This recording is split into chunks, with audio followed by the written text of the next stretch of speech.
episode 80. You can get all the show notes and resources at dadhackers.us/080. What's up, Dad Hackers? My name is Patrick Antonucci, and I am the host and founder of this podcast and community of Dad Hackers. Dad Hackers is a community of Christian fathers who are devoted to encouraging, equipping, and enabling one another to become the men that God has created and called us to be, so that we can raise up the next generation of fully devoted followers of Christ and leave a legacy of multi-generational faithfulness. Now, on this show, we primarily interview Christian men to dive deep into their experiences and insights into what it means to be a Christian man, a Christian husband, a Christian father, and a Christian leader. We ask questions that dig deep into the thinking and rationale and experiences of these men so that we can all learn and grow into the men that God is calling us to be. I'm so thankful that you've joined us today. Make sure you subscribe so that you never miss any of our value-packed episodes. Also, please make sure you leave an honest review if you're listening to this in iTunes or any other platform that takes reviews. Reviews boost the show's ratings, which means that more dads are going to come across our show and benefit from the content that we put out. I also wanted to let you know that we do have a free private Facebook group just for Christian dads. So after the show, make sure you hop on over to the show notes. There's a link for that in there as well. All right, Aaron, brother, thank you so much for coming on the show today. Really appreciate it. Really looking forward to our conversation. Why don't you take a minute and introduce yourself? Let us know who you are, a little bit about your context as a Christian husband, father, and what you got going on, man. Yeah, well, thanks again, Patrick, just for the invite, and just looking forward to the conversation. Really just honored to get to be on. And I will be the first to say, I am I am still in process in this Christian journey, this fatherhood journey, this being a follower of Jesus. I'm a husband of 15 years this year, and this past September of 2019, and I'm a dad of 4 kiddos. Ages range from down to 5 up to almost 12. So we have a lively house. I work 50 plus hours in a demanding job as a leader of a construction company. So all that compounds. Life is busy. Life is not easy. Excuse me. I have the same pressures so many of us do, just keeping daily, weekly, monthly priorities in line with kingdom values, providing for my family, seeking to be a man of character, bestowing identity on my family, and just trying to love well. So that's just a little about my seasonal life anyways. In the late fall of 2018, I started Dad in the Trenches, which is just something on the side I'm doing. It's a resource for biblical truth, challenge, and encouragement for Christian dads in the trenches of life. So that's a little about me and just what's going on. Cool, man. Yeah, we just celebrated 15 years of marriage in our family. Yeah, back in May. Fun. And yeah. Yeah, so we're neck and neck there, brother. And that's, yeah, I know. That's a good thing. I'm curious what led you to want to get involved in men's ministry, so to speak, and particularly your heart for fathers, because me and you are on the same page on a lot of things with Dad Hackers. I really want to see men encouraged, equipped, edified, and built up so that they can be the men that God's created them to be, so that they can leave a legacy of faithfulness, not just their kids, but multi-generational. So amen. Amen. And I have my own backstory, and I've shared it before, but I want to hear, what prompted you to want to focus on Christian men, particularly fathers? Mm-hmm. Where'd that come from? Yeah, it's a great question, and honestly, it's a difficult question to answer because there's so many facets to it. But Oh, I know. I'll try and unpack a couple of things. One, I grew up in the church, so and maybe we can talk about this here in a minute. But I refer to myself kind of as a recovering Pharisee, and I can unpack what that means. But when I became a dad, I felt really ill-equipped to be a father. I always knew I wanted to have kids. I always knew I wanted to raise them to be Christians and that sort of thing. But I was the first really out of my peer group, out of my church community, out of cousins, immediate family, all of those groups to start a family.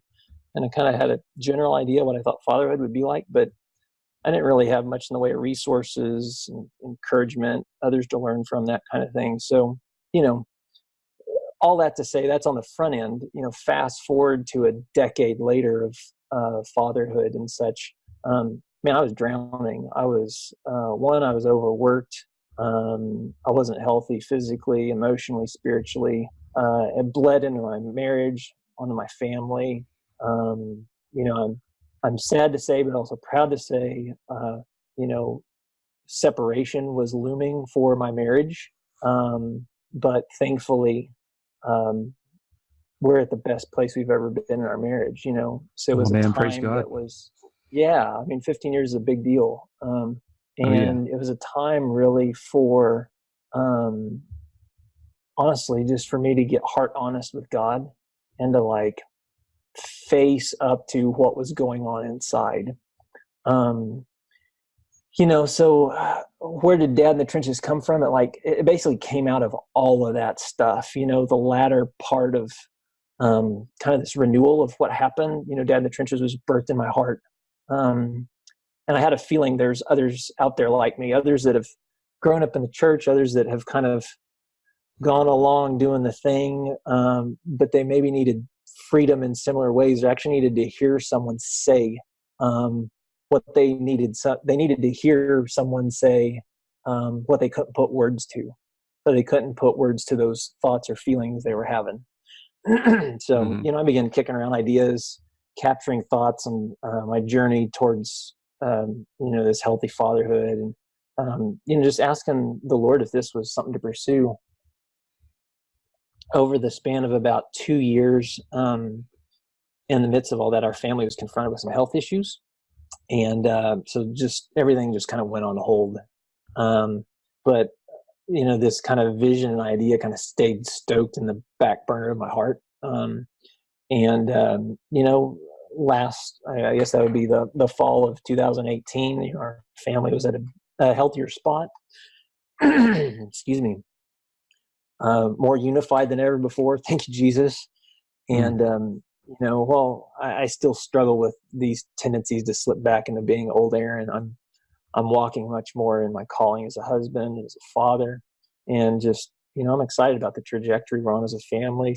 So I felt like the Lord was just like, I talked to my wife about it. I'm like, hey, this stuff's still in my heart. She knew about this, and um, she just encouraged me to go for it. So the first step was start an Instagram page, which was Dad in the Trenches.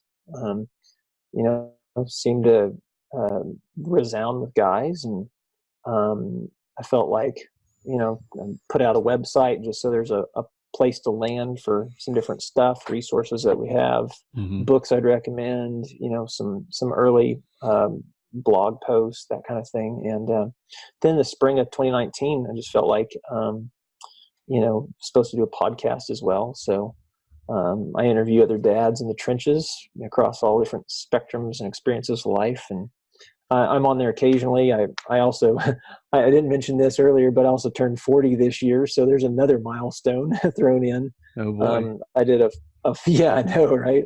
I hitting those milestones, man. You get really reflective and introspective, and so I did Oh yeah. a 4-part series called 40 for 40. So 40 reflections for the age of 40, just uh, things I was reflecting on for the turning 40. So um, and it's been a lot of fun, super challenging, super convicting, and also just really encouraging. So really, the kind of the mission and the heart behind Dad in the Trenches is, I mentioned biblical truth, challenge, and encouragement. And the reason for those three: biblical truth. Most dads consider themselves followers of Christ, that are following along with Dad in the Trenches, but so many of them, as well as just my experience with kind of Western Christendom, is that we aren't really immersed in reading the Word, and so this aspect of whatever Dad in the Trenches does, whatever comes out of it, it needs to be grounded in the Word and in truth.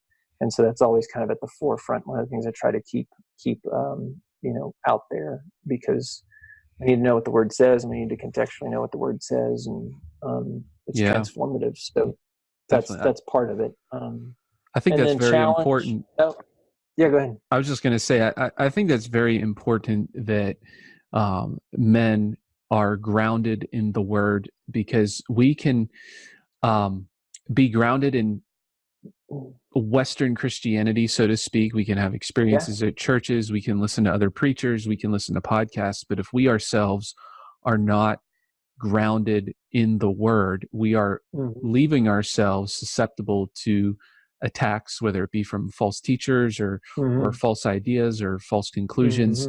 And how are we supposed to lead our family to the Jesus of the Bible, or to the gospel that the Bible proclaims, if we ourselves are not immersing ourselves or bathing ourselves in the Scriptures? So I'm very glad that you brought that up, because I think it's very, very critical that dads know the Word, so that they so they can pass it along. Totally.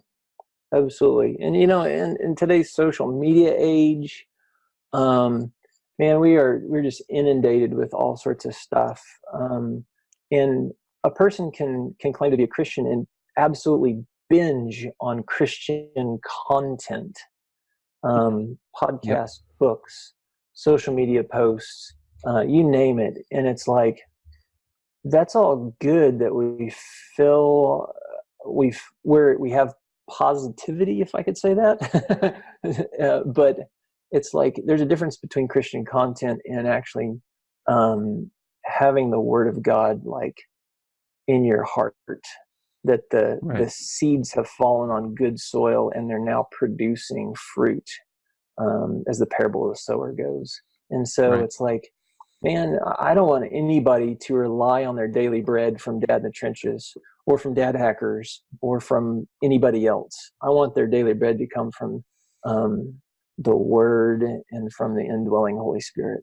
And it's like, that is where the life is. So the biblical truth aspect is super important, always needs to be before us. So the second aspect of Dad in the Trenches really is just the challenge. Let's be honest. We as men, as dads, need to be pushed. Our natural flesh tendency is to be apathetic, not to rise up. So, we need a push and a kick in the rear sometimes, just to hear some hard truth, or to hear someone else talk about hard truths they're learning. So that challenge that's part of the iron sharpening iron. And then the last aspect is encouragement. I mean, let's be honest. I mean, I use this a lot on our social media, but fatherhood is a war. We're fighting against our own flesh. We're battling against the enemy who wants to take us out. We're battling our own family members who have fleshes of their own that they're battling and we're battling. There's all sorts of these aspects that fatherhood feels like war, and it's exhausting, it's difficult. And we need to know that there's others out there that are in the trenches with us, who are for us. And I'm absolutely for dads and them doing this well. And like you said earlier, like, not just about their families, but about their kids' kids and their kids' kids' kids. We're talking about legacy and encouraging dads to see your picture and to influence the generations to come. So important. So that's just a little bit about where all that came from. That's an awesome story, man. I think it's neat and interesting how Dad in the Trenches was kind of birthed out of a very challenging, difficult time in your life. And I think, we see that again and again, that men or people in general go through a difficult, challenging time or a Mhm. crisis or a major life event, and they begin to develop a heart for those who may be experiencing something on similar terms. Yeah. Um, and I think it's neat how that's one of the ways that God can use those challenging times, as difficult times, as times where we're like, why on earth would you let this happen, Lord? Uh, and how he can do the Romans 8:28 thing and cause all things to work Mm, together for the good yeah. of those who love him. Yeah. So you mentioned there in your backstory a little bit about how you sometimes refer to yourself as a recovering Pharisee. Aaron, I'd like you to unpack Sure. that a little bit, Yeah. because It's a funny say. It's a fuzzy phrase for sure. oh yeah, yeah. I mean, we kind of know what you mean when you say Yeah. you're a Pharisee. That's definitely not a term of endearment, and Yeah. but I Definitely like. not agree with that for sure.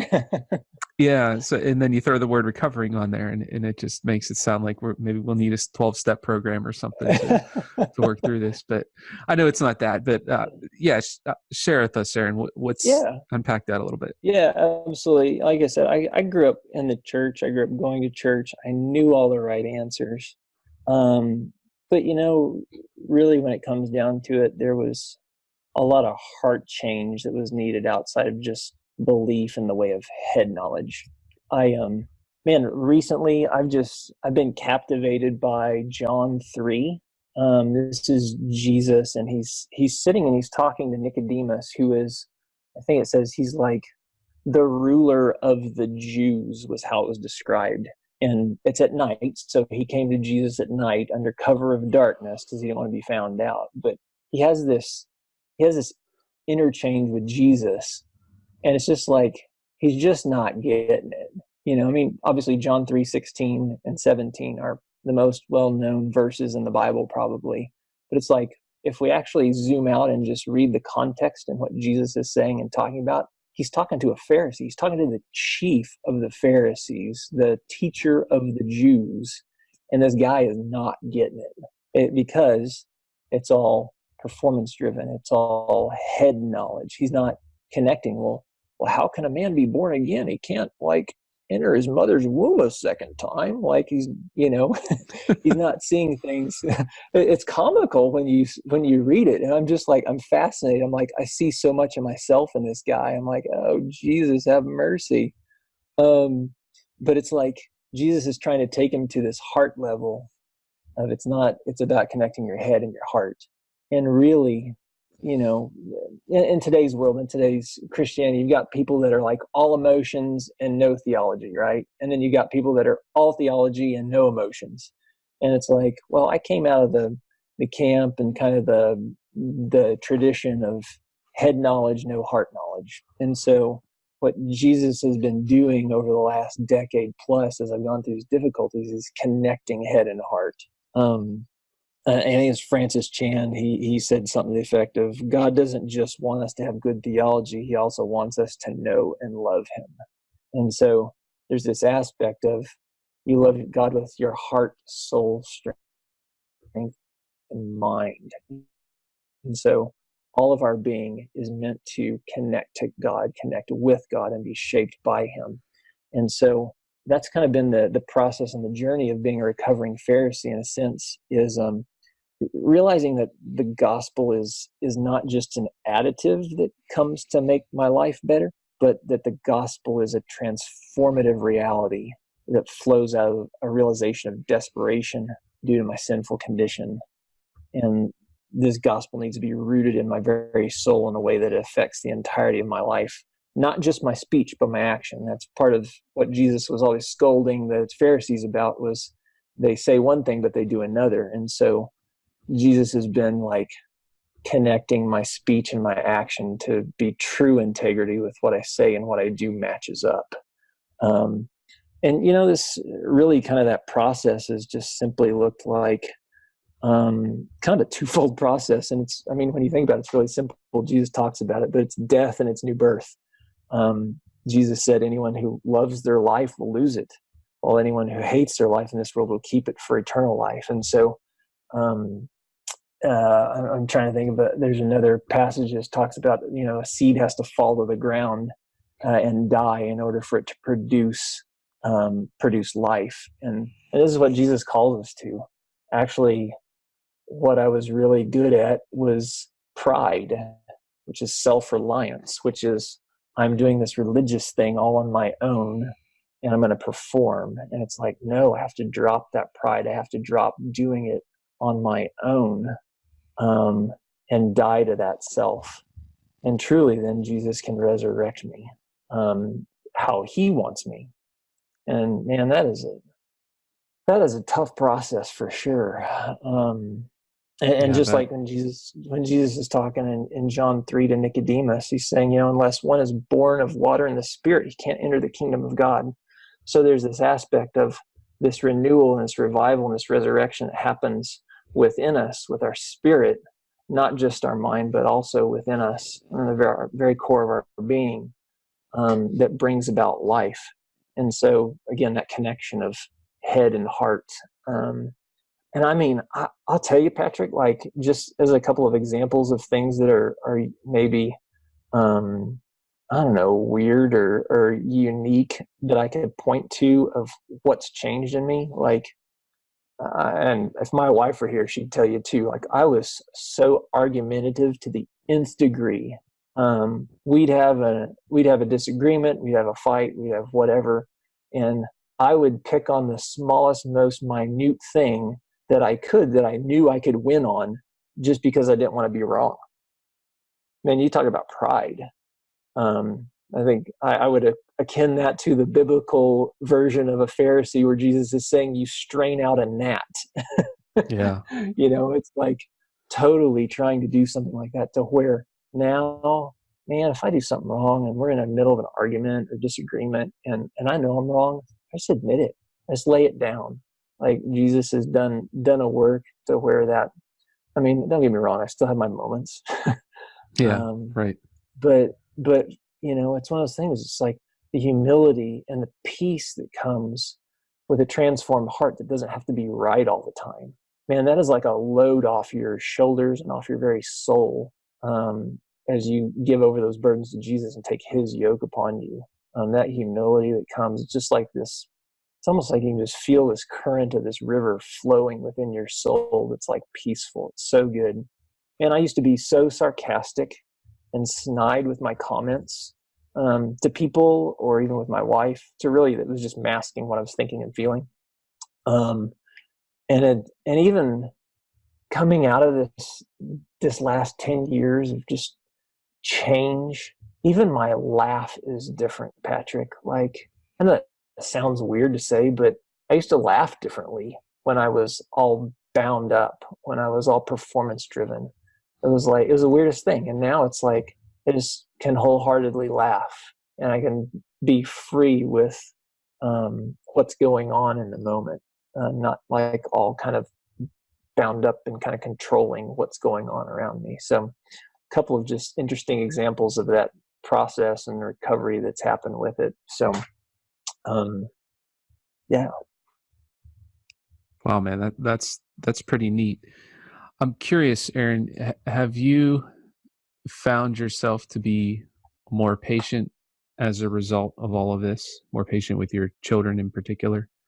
Oh yeah, without a doubt. One of the things I know we've talked, and I want to just hit on in our time together here with your listeners, is just talking about anger, because that's also part of my story about being a recovering Pharisee, and kind of the collateral damage of being a Pharisee for so long. To answer your question, yes, so much more patient, so much more kind, so much more seeing my kids and seeing my wife through different eyes. When you're a prideful, self-reliant jerk, it's selfishness, right? And so it's like how I want things, how I want to control things.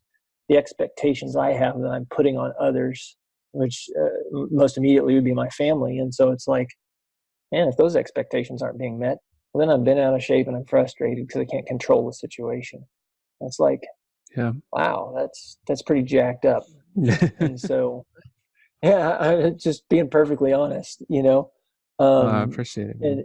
and so it's like, man, when Jesus comes and does a work, when his spirit like resides inside and is helping save your soul day in and day out, and as you meet with him and talk to him throughout the day, and just like even as he brings things up, memories, or as he brings up, hey Aaron, you remember when this happened? I want you to go and apologize for that. Or hey, you remember this memory in life back when you were 15? Remember how you felt about that and how that hurt? I want you to like go back now in your memory, and I want you to forgive that person that hurt you. Or hey, remember that thing you said? You need to go make amends for that. Or like as he starts bringing those things, it's like taking the lid off a boiling pot, or turning the heat down off of a boiling kettle of tea. Like it removes all this heat that's stoking and beginning to bubble up. And so just as that's happened over the years, it's like it's taken off this pressure, and just really given me different eyes to see in many regards. Again, I want you guys to hear me. Like, I'm not perfect, and I still have my moments for sure. This journey, I've learned that this journey, it's not about perfection, but for sure, it's not about perfection, but it is for sure about how quickly we can repent and how quickly we can turn back to God. It's about progress. It's not about perfection. The progress of moving and becoming more and more like Jesus, letting his life being shaped in us. It's not about perfection, but it's about progress. And part of that maturing spiritually is to repent quickly and turn quickly. Not let it drag out. Because man, I could drag out arguments and disagreements with my wife for well into the night, because I was stubborn and prideful. And it's like, man, a lot changes when Jesus does the work, for sure. Your question just about this is about being angry and how to deal with frustration. And one of the things I would say is, I think a lot of times we put too high a premium on our emotions, and I want to let me unpack that for a second, because I think emotions are, if I could use the analogy, emotions are not meant to drive the car, but they are the lights on the dashboard to let us know what's going on. So much of what I've already shared with you, man, that was like the lights on the dashboard going up, but I was also letting it drive the car. And so realizing that, hey, I need to step back from this, and I need to ask the Lord what to do here, and what needs fixing, and how do I need to take this approach, because this is ruining everything. And what's interesting, I actually just saw this the other day. Are you a Philadelphia Flyers fan by chance, Patrick? Nope. Okay. I know you're in the Northeast. I was taking a shot. No, you're fine. When we talk about anger, I think so much, this is just one of the things I've been learning, is our society is really bad at helping us process anger. And I mean that process anger. We're really good at training ourselves to release our anger. We're not great at learning how to process anger. So for instance, when you're upset, hey, don't beat your family, go take a bat to a pillow instead. You just redirect the anger. Well, what that actually does is you're training the response. That you're training the response of releasing the anger. Yep. And it's like, no, it actually, that's counterproductive. you need to restrain the initial response because you need to process the anger. You need to get to the why am I angry, not what am I going to do about it.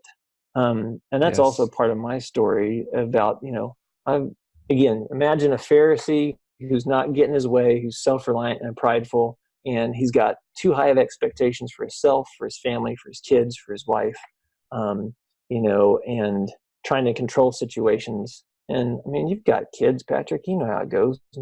Life is not going to be how you expect it to be the minute you walk through the door from work and not being around your family for the day. Like things are going to happen.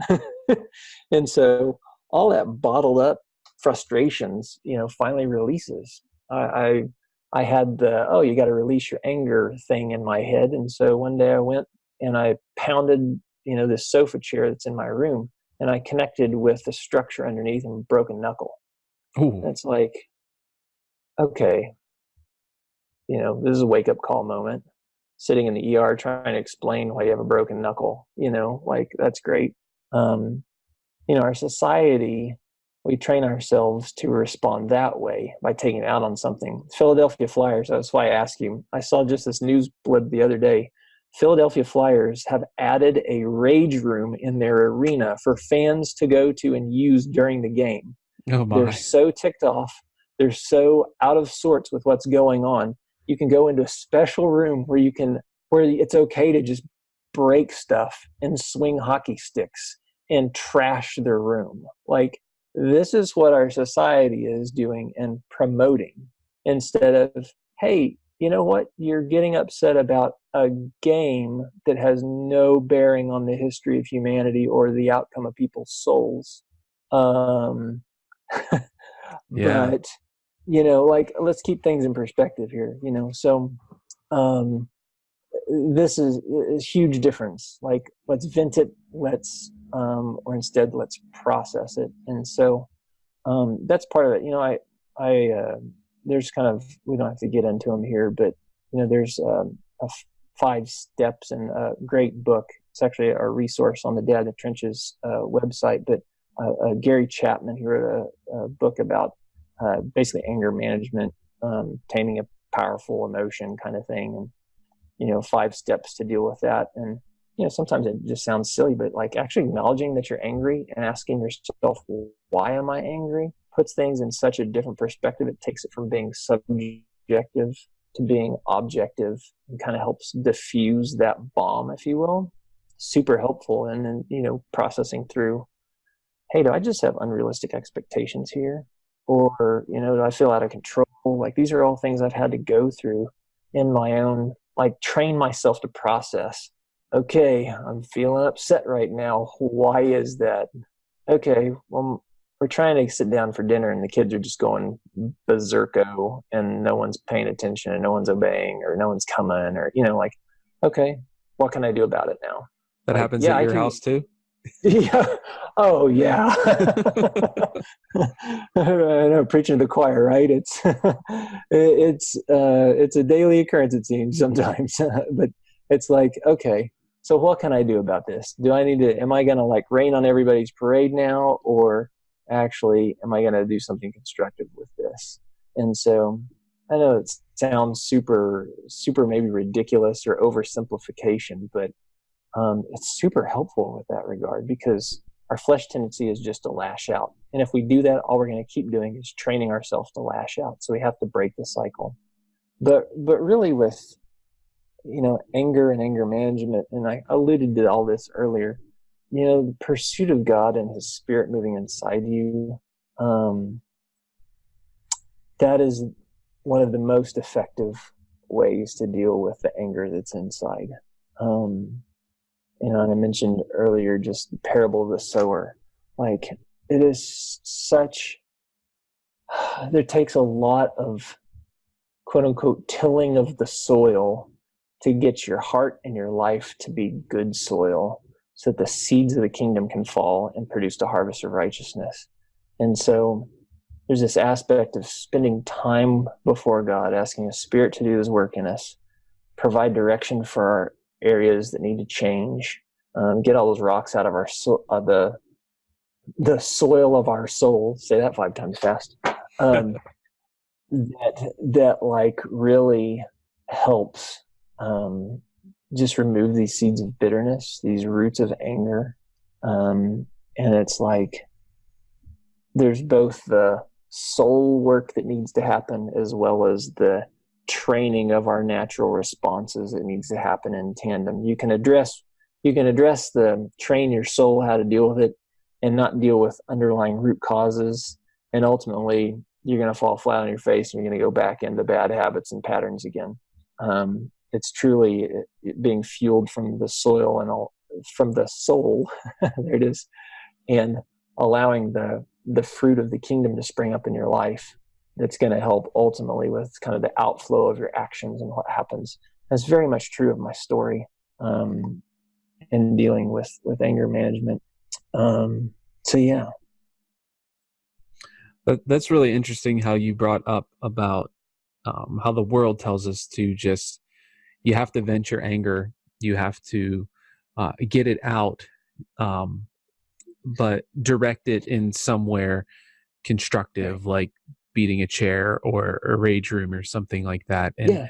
I remember a while back, I made a post on social media about that very topic, and I was making the argument that no, you don't really need to, quote, vent your anger. That's Mm-hmm. not, and I think you put it so well, how no, you're just training yourself to basically behave in an uncontrolled manner at a, I don't know, maybe you control when you're uncontrolled. I don't know how you would put that. And I was arguing that we need to take steps toward developing self-control in ways of processing that anger that are more in line with how God Mm-hmm. would have us behave as men, but also in light of how we want to teach and train and coach our children to be able Yeah. to handle and process anger. Because I'll tell you what, Aaron, a lot of people have a lot of anger built up within themselves Mm-hmm. over years and years and years and decades. My wife and I were just talking about this last week, in how it can begin to manifest itself in physical symptoms where people get Mm-hmm. sick or Yeah. have chronic pain. Yeah. Um, and it was just such a fascinating conversation or realization that these emotions left unchecked Mm-hmm. and eventually result in physical ramifications where you're literally like in pain, Yeah. or depression has been linked to anger and those Right. types of things. And then on another level, like, what are we teaching our children? Do you Mm-hmm. want your child beating up a sofa and breaking their knuckle? I Right. don't. You know what I mean? And I Yeah. appreciate you being honest and telling us about that story, because I know a lot of guys are in a very similar circumstance. What prompted me to ask you about that Mm-hmm. is, as you were talking about going through recovering, being a recovering Pharisee, and talking about the peace you have in your life, it was reminding me of, well, when guys come into our Facebook group, they answer a series of questions. And one of the questions is, what is your top struggle as a Mm. Christian husband, father, dad type Yeah. thing? And you would not believe how many men put patience or anger Mm-hmm. as their top struggle. Yep. Or maybe you wouldn't be surprised. I don't know. It's interesting. I have a section called the Dad Survey on the website for Dad in the Trenches, Mhm. and I have a similar section that just lists a whole bunch of things, and anger is always one that, as guys take the survey, that they hit on. And it's interesting. I mean, as Christians, we think to ourselves, well, I shouldn't mention that I get angry. Well, maybe I get upset, but I don't get angry. And Yeah, it's you like, do. no, come on, dude, you're angry. Yeah. And Yeah, it's like, you're mad. I mean, yeah, you're mad. Let's be clear too. Like, I just had to go to the word and study, where does anger show up? And it's like, you know what? God has anger.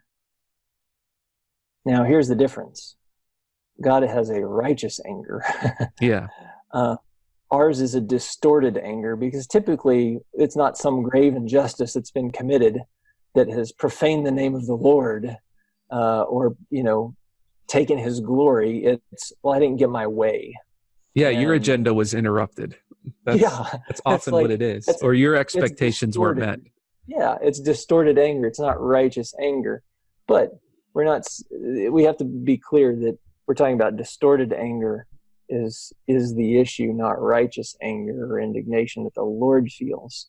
But it's good to know that, hey, God does feel anger, Um, but again, it is emotion, and it's something that he gave it to us as a light on the dashboard to realize what's going on with our soul. Because also, I'll give you and your listeners these 4 scriptures, so I think they're super helpful just as we talk about this. Colossians 3:8 says, "Now you must also rid yourselves of all such things as these: anger, rage, malice, slander, and filthy language from your lips." It just doesn't say like, hey, you need to avoid this, or it says rid yourselves.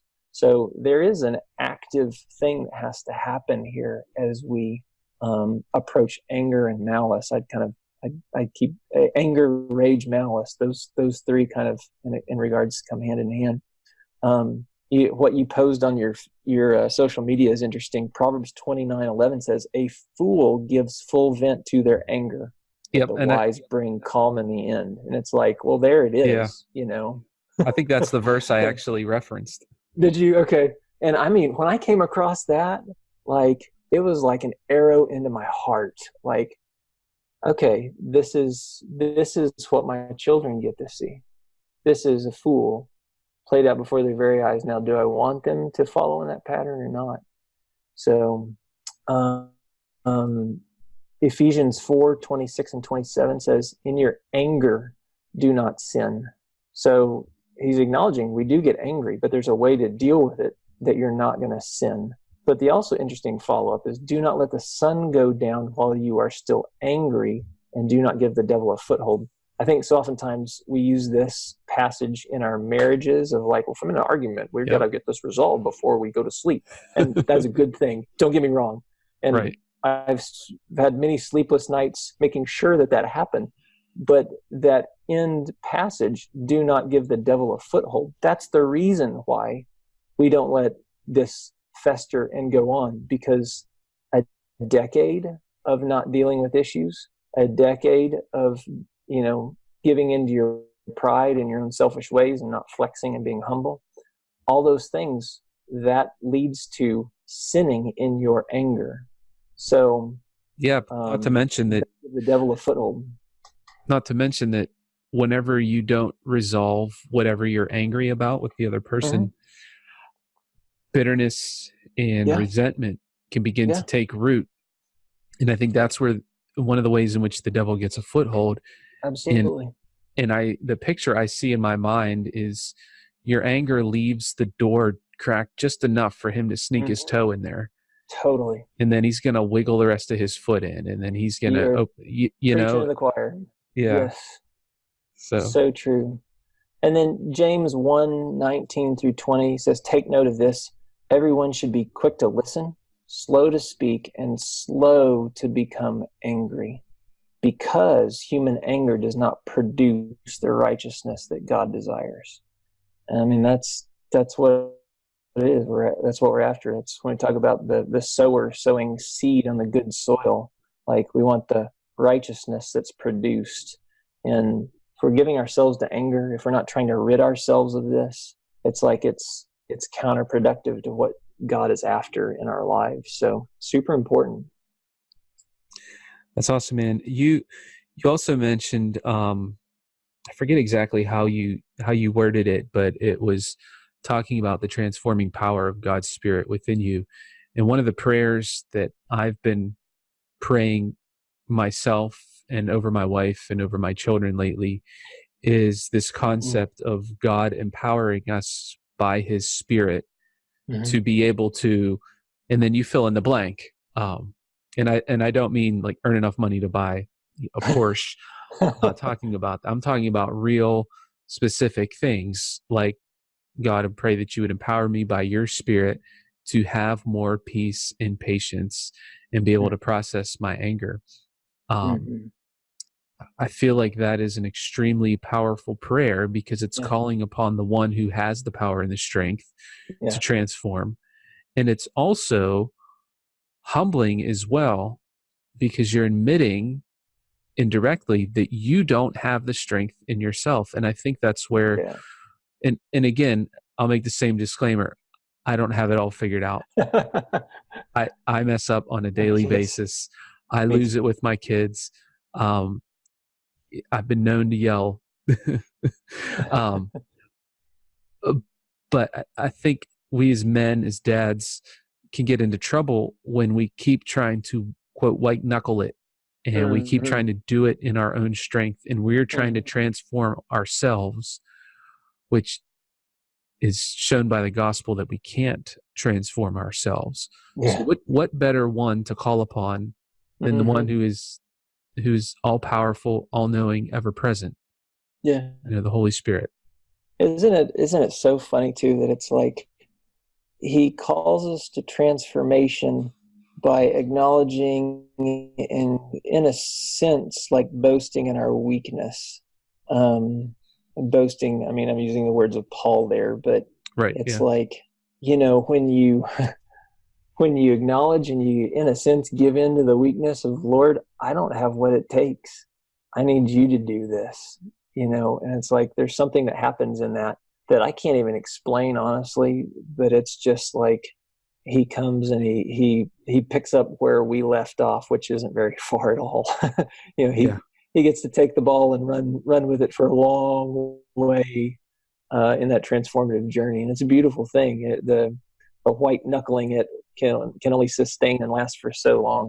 Um, so much better when we can just acknowledge early on. I mean, that's just part of the acknowledging and repenting of and getting rid of this self-reliant pride, Mm-hmm. of saying, Jesus, it's you, not me. Let me go lower and let me lift you up, and you do this and you change this. I mean, he said we have this treasure in jars of clay to show that this all-surpassing power is not from us.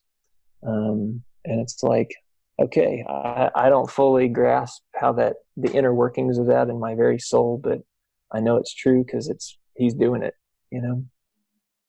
Oh yeah. Yeah. Amen, man. Well, Aaron, I want to shift gears for the last couple minutes, Sure. if you don't mind. You and I were discussing that you just got back recently from a kind of rite of passage with your son, or a little bit of initiation. And I've Yeah. had I've had other guys on the podcast where we've kind of talked at length about the importance of doing these rites of passage ceremonies, or Yeah. initiating your sons and even daughters into manhood Yeah. and in womanhood. So I don't want to argue necessarily the case that we should do them, but I want to hear, like, what did you actually do? You know what I mean? Yeah, sure. Just tell us a little bit about what that was like, maybe how you planned it, what you did, how it went, and Yeah. your reflections afterward. Yeah. So, full disclaimer on this, like, obviously I didn't come up with the idea. um, and, It's like and thousands of years actually, old. yeah, it's why is it that like every other civilization actually understands this, but our own, we're like rediscovering this all of a sudden. Yeah. It's diabolical. But I think about my own childhood too, and while again was a churchgoer, a part of a very faithful and devout and service oriented family, like I still found myself at the end of my high school years going into college, um, graduating college, getting married, like you kind of have that ache in your soul of like, well, when am I a man? um, and going on that journey and trying to understand, well, what is it about this that was missing, was lacking. My I love my dad, and he's done. I I know a lot of us probably fall into this category of like, my dad did what he knew how to do, and it's like Yep. he did what he got from his father and from his father to his father, and that kind of thing. And it's like, and I haven't done an extensive amount of reading on rites of passage stuff or, what others do, but I just knew that I needed to do something different for my kids. And I mean, especially today, it's like, well, what is a rite of passage anymore in this Western civilization? What, you get a driver's license and your car, or you get to vote, or go buy beer? I mean, you can grow a beard. Welcome to manhood. It's like there is no defining markers. And so I just knew I wanted to do something different for my boys. And our daughter's a little younger, so we still have a little more time to figure out what she's doing. But also my wife will be involved with that more too. But with my boys, I decided, and the other disclaimer is this: doing rites of passage trips doesn't get you out of the necessity of daily discipleship with your family. A once every 5 years or once every year kind of trip, while it's definitely a memorable thing, it doesn't get you out of the day-to-day grind and responsibility of Right. influencing your family and living out as a man of character. So disclaimer there. But I was like, well, I got 3 boys, and I kind of figured out the spacing, and I did the math, and I was like, you know what, with the way that it all lands, I could take a boy on a rite of passage trip every other year from the time they turn 10 to the time they're 18 and leave the house, and or maybe 20. It just depends on how it all goes. But every other year I'm taking a boy out with me. And what that translates to is every year I'm taking a boy somewhere. Yeah. And really just, again, the purpose, because it's like, how do we gain masculinity, and really a sense of what does it mean to be a Christian man? Well, you'll get it from your dad, or you'll get it in the company of other males. And so this is a time when it's like, yeah, I'm doing everything I can to bestow masculinity on my boys and exhibit the godly characteristics that a godly man should have, and how he lives and how he pursues the Lord and how he takes care of his family. But you also need those moments of markers along the way that's kind of like throwing gasoline on the fire. And it really drives it deeper into a boy's soul. So that's kind of the big picture why. I started learning to fly fish 4 or 5 years ago. I loved it. And both of my 2 older boys, we were in Colorado like 2 years ago, and they wanted to learn, so we started learning then. But so last year I took my oldest, and we went down to another spot and fly fished. And then this year was my second oldest. It was his first time to go. So we go and we fly fish for 2.5 days, and then we get on the river, and we get back, and then there's some intentional time where I actually have some pre-planned like cards and things that he'll open, in a sense, that will be a topic for discussion. So this first time we talk about, hey, you're 10, you're about to hit puberty. Here's what to expect about emotional changes, physical changes, that kind of stuff. This isn't time for the talk yet. I've deemed that my boys, everybody's different in what their kids are ready for. So we didn't have the quote unquote the talk. That'll probably be at age 12. But we also homeschool too. So that's a little bit different of a dynamic with being prepared for social influences per se. So we talk about that. I kind of give them 5 aspects of manhood and masculinity. We talk about discerning and choosing well. I also use the opportunity to share with my kids some of my favorite movies from the 80s. So we talk about we talk about one. I kind of set the table of, hey, look, everything has a message. So what is the message of the movie that they're trying to tell you? So present that early on, and then when we're done with the movie, I'm like, okay, so what was the message? Like getting them to discern and see with different eyes to see with Mm-hmm. kingdom eyes. Well, what does the world say about this through this movie in particular? What is Hollywood trying to say? Where do we get salvation, or who saves us, or how do we do this? So those kind of things. I present him with a couple of gifts along the way, 2 or 3 little things that are markers. So whether it's collecting dust on the shelf, but I'm like, when you see this, you'll remember this moment. You'll remember this first trip, and you'll remember what we talked about. And the reason I chose this is because it represents courage, or it represents, fill in the blank of what the topic may be. Mm-hmm. And so, there are those markers and those things along the way that just help kind of, again, the purpose is to drive home these deep truths a little further than it would just be in the normal hustle and bustle of life. So, we eat a lot, we laugh a lot, we kind of begin some inside jokes, and, that's kind of what the trip is. So it's a quick, Friday, come back Sunday kind of thing. And we just had a blast. So. That's awesome, man. Your sons are definitely blessed to have a father that is that intentional and purposeful. It's one of the things that I talk about a lot with Dad Hackers, is the importance of men to be purposeful and intentional. I remember I was just talking I think it was last week, I made a post about how we have 13 weekends left in 2019.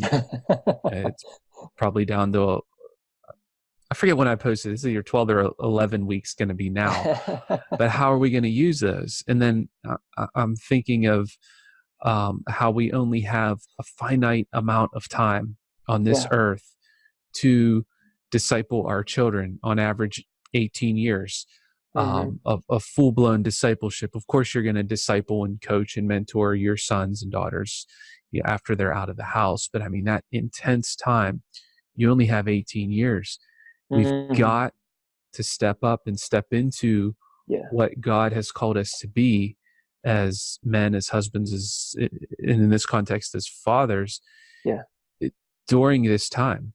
Because we touched on it earlier, you're not just raising this generation. What you do, your children are going to learn from what you do for when they raise their families, and so forth and so on. You were talking about how your dad did the best he could with what he had, and how he learned from his father, who learned from his father. Well, your kids are going to learn from you, and their kids are going to learn from them. And I don't think, and I'm not saying I fully grasp it either, but I don't think we fully grasp the effect and the impact that we have on multiple generations that proceed through our descendants, in the potential impact that we could have for good, for God, for the gospel, for his kingdom, and for his work. Absolutely. And I think it boils down in part to being purposeful and being intentional. And I think these rites of passage or initiation trips or ceremonies or occasions are very, very key and critical as a piece to that. Yeah. And I would say too, like, the key word you hit on there is intentionality. These kind of rites of passage trips, it may sound overwhelming, but it's like, it doesn't have to be elaborate or expensive. Right. It can be simple, but the point is intentionality. And the point is sharing your heart with your boy, so he gets a glimpse into masculinity and what Jesus really is calling him into. Because that's part of this aspect of masculinity and of fatherhood, is we're calling our sons up into their calling. We're drawing them into that. And that's part of the initiation process. And so that's just part of the intentionality that happens and is the aim on these kind of, ceremonies or trips, is just calling them into that, getting a glimpse and a vision for something greater that they're entering into and processing through. So totally. Yeah. Awesome. And I'll just add this. I like how you kind of prefaced it at the beginning, that you can't do one of these trips every 5 years or even every year and think that gets you off the hook Right. for discipling your kids.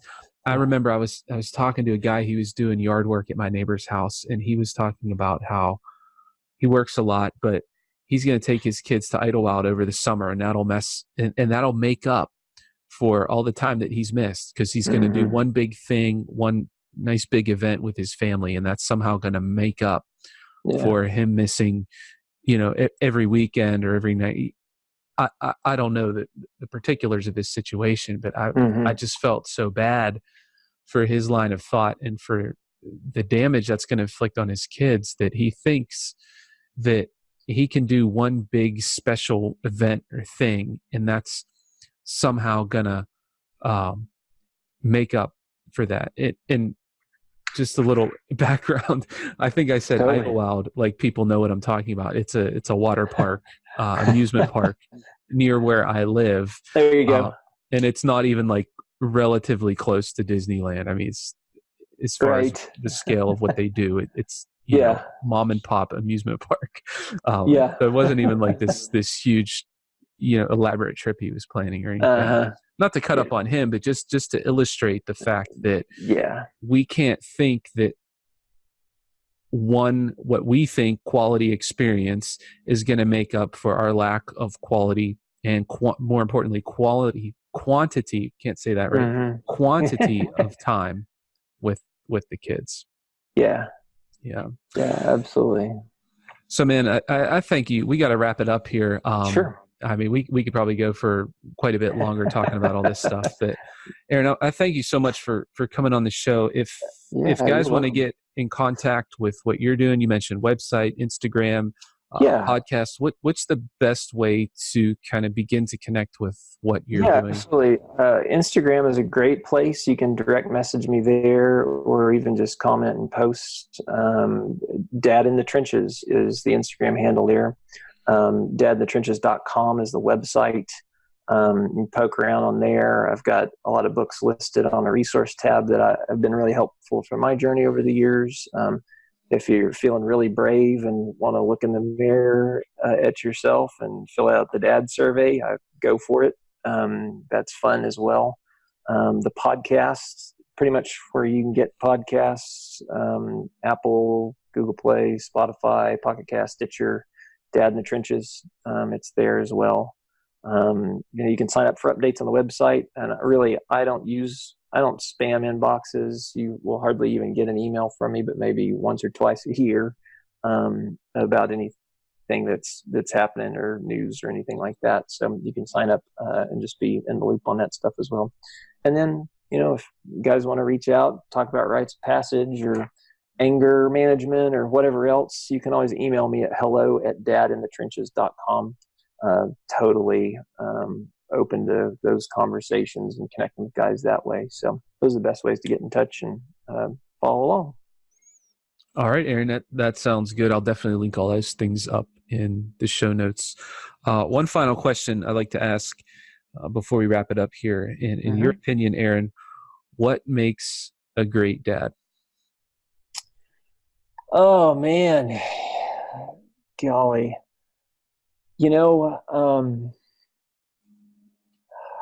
I have this saying I've used quite a bit just on our social media, and it goes, as the father goes, so goes his family. And it's really based out of passage in Deuteronomy, where this is kind of our calling as dads. It says, "Hear, O Israel, the Lord our God, the Lord is one. You shall love the Lord your God with all your heart, with all your soul, with all your might. And these words that I command to you today shall be on your heart. You shall teach them diligently to your children. You shall talk of them when you sit in your house, when you walk by the way, and when you lie down, and when you rise. You shall bind them as a sign on your hand, and they shall be as frontlets between your eyes, and you shall write them on the doorposts of your house and on your gates." And what I hear out of that, at first, it always used to be like, oh, I've got to teach all this to my kids. And it's like the Lord kind of smacked me upside the head, and it's like, no, that's not just it. Like, you shall love the Lord your God with all your heart, with all your soul, and with all your might. And these words that I command you today shall be on your heart. And then what flows out of that is then you shall teach them. And so the key here as a man, as a husband, as a father, is we go first. As the Father goes, so goes his family. If we love God with all of our heart, soul, strength, and might, then our children, our spouse will benefit from that. And you're setting forth this course that they can, basically, it's like following behind in your wake. If you're loving and worshiping Jesus, they're going to follow right behind you. As the Father goes, so goes his family. So to me, that's kind of the calling of a dad, as a husband, as a leader. That's what it means to be a man, is to first and foremost do that ourselves, so that our families come in behind us. Amen, brother. I like that take on Deuteronomy 6. You're right. You often do hear that verse as the discipleship verse, so to speak. But right, how can you disciple your children if you first don't love the Lord your God with all your heart, soul, mind, and strength, et cetera, et cetera, et cetera? Dad goes first. Yeah, I like that saying. As the Father goes, so goes his family. Well, thanks again, Aaron, for coming on the show. I You're welcome. appreciate Thanks it. for the invite. This is awesome. Love what you're doing, Patrick. Yeah, man. Yeah, I feel like this was a really fruitful discussion, and I know the guys are going to love it. So thanks again, man. Yeah, you're welcome. God bless. All right, gentlemen, that's all we have for today. Thank you so much for tuning in. I hope our conversation was a blessing to you and that you leave this episode better equipped to be the man and the father God has called and created you to be. If so, then I ask that you please leave us a 5-star rating and a quick written review in iTunes. Then make sure you head on over to the show notes to get all of the resources for this episode. While you're there, you can take part in our 5 Days to Be a Better Dad challenge, as well as get involved with our free Facebook community. All right, gentlemen, until next week, remember Proverbs 27:17. As iron sharpens iron, so one man sharpens another. Stay sharp.